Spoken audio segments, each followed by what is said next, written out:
Ouais, on va parler des rapports entre les grands-parents et les petits-enfants. Selon une étude, 40% des grands-parents disent s'occuper de temps en temps de leurs petits-enfants. 11% disent même les garder tous les jours pendant que les parents travaillent. Le seul problème, c'est qu'il faut trouver ce lien entre les grands-parents et les petits-enfants, cet équilibre dans une société qui va vite, une société qui évolue, en particulier sur le plan technologique et puis sur le plan des idées également. Il y a des fois des grands-parents qui sont un peu dépassés. Alors, comment garder ce lien? C'est ce qu'on va essayer de comprendre avec vous, Sabrina. D'abord, être grand-parent aujourd'hui, c'est quoi finalement? Alors c'est très variable en réalité. Déjà c'est variable en fonction évidemment de l'activité professionnelle ou non des grands-parents qui changent quand même tout, donc de l'âge aussi des grands-parents. C'est variable aussi dans la distance géographique, c'est-à-dire que si évidemment vous avez des grands-parents qui sont très près des petits-enfants, eh bien ça va favoriser les liens. Ça dépend évidemment aussi des rapports que peuvent avoir parents et grands-parents, beaux-parents et voilà, grands-parents. Tout ça, évidemment, ça complexifie beaucoup les relations ou ça les simplifie. Et c'est ça qui fait qu'évidemment, ça change ces rapports. Alors, il faut savoir surtout que ce qui est très important, c'est que les effets sont positifs, évidemment, des deux côtés, aussi bien pour les grands-parents que pour les petits-enfants. Que pour ces petits-enfants qui sont parfois pas si petits, d'ailleurs. C'est bénéfique à plusieurs titres. Alors, pour les enfants, qu'est-ce que ça leur apporte, évidemment ?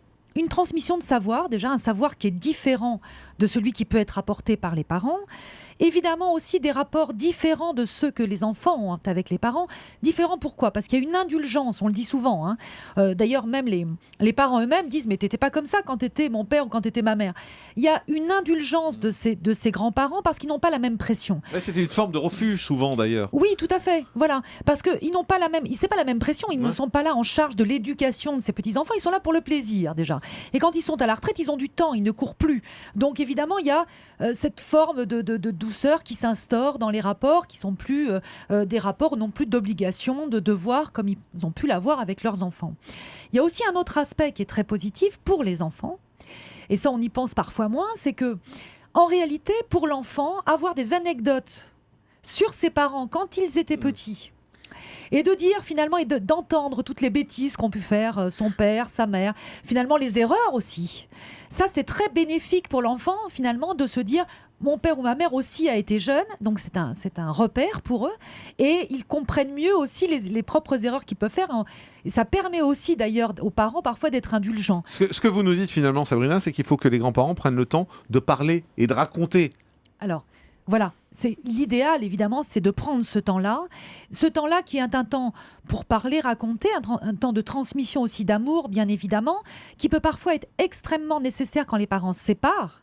Parce que les grands-parents restent un pilier. C'est-à-dire que dans ces moments comme ça justement de chaos pour l'enfant, les grands-parents sont là, ça reste un pilier, et aussi l'enfant, quand il a une bonne relation avec ses grands-parents, va pouvoir se confier de façon beaucoup plus simple à un grand-parent. Encore une fois, là, la pression n'est pas la même, les enjeux ne sont pas les mêmes. Et dire des choses à ses grands-parents qu'il ne pourrait parfois pas dire à ses parents, non pas parce que la communication n'est pas bonne, mais parce que évidemment les enjeux ne sont pas les mêmes. Alors, ce qui est compliqué aussi, c'est que souvent il y a un décalage entre les petits-enfants et les grands-parents. Ça peut être un décalage ne serait-ce que dans les vêtements, dans la coiffure. Les grands-parents ne comprennent pas parfois ce qui se passe, ou un décalage également dans les idées et dans la façon de se comporter. Alors dans ce cas-là, comment les grands-parents doivent-ils réagir quand ils ont un petit-fils qui s'habille de façon un peu surprenante, par exemple pour les grands-parents, ou la coiffure? Alors déjà, il faut le dire, je te comprends pas. Alors, il faut dire ce qu'on pense en général, parce que c'est pas la peine de tricher. Mais le « je te comprends pas » ne doit pas être non plus une accusation. Et c'est ça tout l'intérêt, en fait. L'intérêt, c'est quoi ? C'est qu'il y a un intérêt aussi pour les grands-parents, il y a un intérêt à s'ouvrir, finalement, à un monde qui change, qui est en évolution. Et ces petits-enfants vont lui permettre de s'ouvrir à ce changement. Donc il faut aussi qu'il y ait une acceptation des deux côtés, et pour les petits-enfants et pour les grands-parents, de cette transmission finalement de savoirs différents. Parce que les petits-enfants sont porteurs, eux, de nouveautés, d'un savoir que les grands-parents ne maîtrisent pas forcément. Donc ça, c'est important qu'il y ait cet échange. de ces deux côtés. Et c'est pour ça que, de la même façon, il faut que les grands-parents puissent s'ouvrir, ne pas rester justement réfractaires à cette nouveauté, mais au contraire la prendre comme un tremplin, comme un essor, pour comprendre aussi ce monde qui évolue. Oui, mais est-ce que c'est pas inversé, par exemple, sur, je pense à Internet, voilà, moi j'apprends, Julie, depuis des années comment se servir Vous n'êtes pas mon d'Internet. grand-père, rassurez-moi. Non, mais vous êtes ma grand-mère. Ah oui, c'est le contraire. Ah oui, c'est le ça. contraire, Oui, justement. c'est le contraire. Moi, Oui, je suis c'est votre ça. grand-mère. j'assume. C'est que même mes idées, elle les comprend pas. Oui, c'est vrai. Non, mais Jean-Marc, vous vous trompez, vous savez que les personnes troisième âge, voire quatrième âge, sont addicts aux tablettes notamment. Il faut et leur donc à expliquer. Internet. Il suffit juste de leur expliquer finalement. mais ça- Et est-ce qu'un grand-parent peut demander à ses petits-enfants de lui expliquer? Mais bien entendu. Et Mais d'ailleurs, c'est un peu inversé par rapport au sens de Alors, l'histoire. pas forcément, parce qu'en fait, bien sûr, c'est ce que j'expliquais, c'est que c'est pas forcément inversé en fait.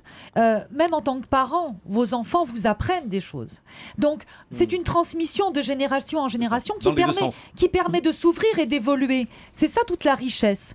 Et c'est important justement que les grands-parents puissent se mettre aussi au diapason avec leurs petits-enfants. Ça veut dire quoi se mettre au diapason? Justement apprendre à, par exemple, envoyer des SMS, parce que les petits-enfants sont très... voilà, c'est une façon de communiquer facile pour eux. Donc apprendre des SMS, évidemment se mettre aux ordinateurs si c'est pas déjà le cas, et ça les petits-enfants peuvent leur apprendre, et pourquoi pas les réseaux sociaux, Ouais.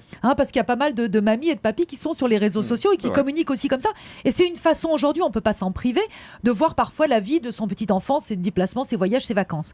Donc ça c'est important, mais c'est important aussi de leur transmettre autre chose en tant que grands-parents, c'est-à-dire aussi tout leur savoir ancien, plus ancien, et de pouvoir leur faire passer. Alors un petit conseil pratique, c'est que on vit dans un monde d'images. On ne peut pas dire que les petits-enfants aujourd'hui ne sont pas évidemment axés sur ces images. Et une bonne façon de transmettre par l'image, ce sont les albums photos. Ah. Ça marche très très bien avec les petits-enfants, plus que les discours. De parce feuilleter. que Feuilleter de avec eux. feuilleter et d'expliquer et de commenter les albums photos, parce que oui, on vit dans un monde d'images, et oui, les enfants aujourd'hui ont besoin d'images pour pouvoir recevoir ce savoir.